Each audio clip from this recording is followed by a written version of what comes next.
Crack cocaine market in Halton has taken a hit. Drug officers say one of the region's hardest working street dealers is now behind bars following a raid on 4 Mssissauga homes.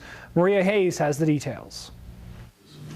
It was called Project Solstice and marks the end of an investigation that began almost 6 years ago.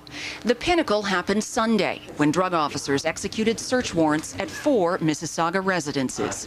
The main person, Malibu, was living in a nice subdivision in Mississauga.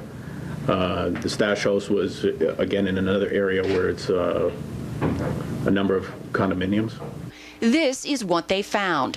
Drug-making equipment, along with 2 pounds of cocaine, including crack, with a street value of almost $60,000. They also recovered over $10,000 in cash and seized 3 vehicles. Although the seizure isn't record-breaking, investigators say they have arrested a suspect who was clever enough to keep his inventory low and managed to elude police for several years. Past investigations that were done by other services may have made him more wise to our techniques. He was very careful, and that prevented us from making undercover buys from him.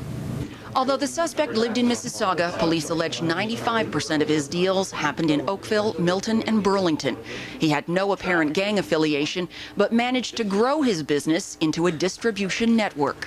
We know that he made dozens of deals every day in our region, so we know it'll be a little more difficult for our Halton residents to be purchasing crack cocaine in the near future anyway. Facing numerous drug charges, 35-year-old Greg Arthur, known as Malibu, 36-year-old Marlon McBean, both of Mississauga, and 29-year-old Tion London of Trinidad and Tobago. Arrest warrants have been issued for 2 other suspects. Maria Hayes, CHCH News, Oakville.